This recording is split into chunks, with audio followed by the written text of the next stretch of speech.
cette ouverture en fait, des journées adversaires. Non, je voulais juste rapidement vous dire qu'avec mes collègues Nadine et Emmanuel, on est extrêmement fiers et émus ce soir, extrêmement fiers parce que Chronique des années basses appartient à un continent cinématographique, le continent africain dans son sens large, qui est très très peu diffusé, très vu à la fois dans ses productions contemporaines mais aussi dans ses classiques. Et puis nous, c'est un travail qu'on a commencé l'année dernière avec Anne Wardell de Swensenben, d'exploration de l'histoire du cinéma africain. On est extrêmement fiers aussi parce que dans les temps troublés et les relations compliquées actuelles, politiquement parlant, entre la France et l'Algérie, de rappeler à travers ce film que c'est une histoire très forte qui lie les deux pays. Ça, vous pourrez le voir tout à l'heure. Et j'aimerais beaucoup que les plus jeunes, pas seulement les enfants, dont les parents, grands-parents ou grands-parents seraient venus d'Afrique du Nord, j'aimerais beaucoup que les enfants puissent découvrir ce film-là et connaître un peu mieux l'histoire qui lie justement la France et l'Algérie. Voilà. Et ému parce que, comme le disait Nadège tout à l'heure, le film a été présenté le 23 mai 2025 à Cannes aussi. Alors que le film avait reçu sa Palme d'Or le 23 mai 1975, donc 50 ans jour pour jour après cette remise de prix. Donc c'était un moment très très fort et très émouvant à la fois pour nous, mais surtout pour les fils de Mohamed Agdar Amina, dont son fils aîné Malik, qui était venu à Cannes pour présenter le film. Voilà. Donc je vous remercie aussi, j'en profite, la famille Agdar Amina, Malek de Damien Film et Patricia Barsanti de Cinématographie Claire qui nous ont confié le film il y a quelques mois. Voilà. Et je suis très ému parce qu'il y a aussi une personne importante qui est une des pierres angulaires de ce film qui est présente ce soir. Et je vais laisser Sophie vous. Eh bien, merci d'accueillir très chaleureusement Toufik Fares, le scénariste du film.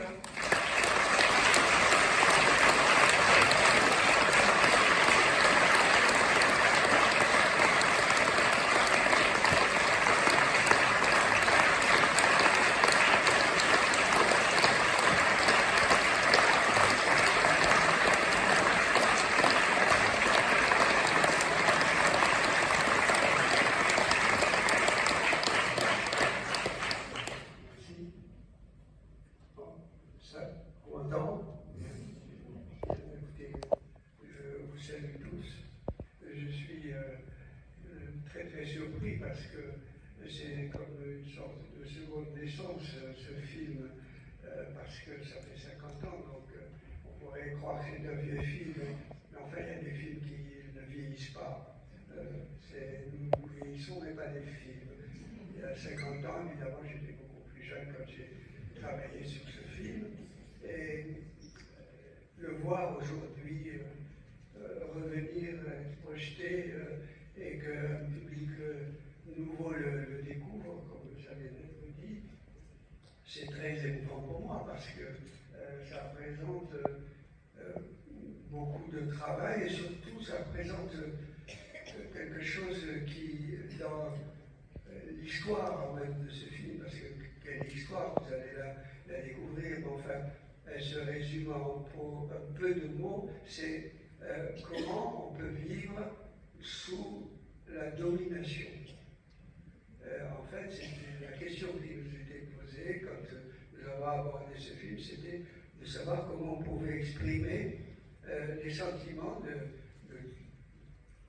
d'hommes et de femmes, d'enfants aussi, qui vivent dans la domination, parce que le colonialisme, ce n'est pas autre chose que la domination. Ça repose sur trois piliers, c'est-à-dire la domination, la répression, la discrimination, et la répression.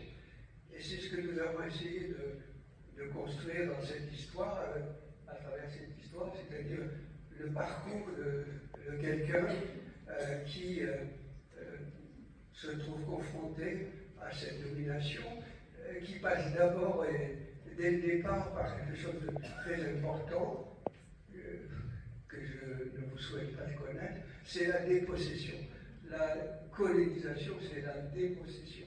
À partir du moment où vous avez perdu votre terre, disons même votre maison, à partir du moment où on vous dit vous avez en face de vous les moyens qui vous empêchent de rentrer chez vous, vous vous retrouvez complètement démunis.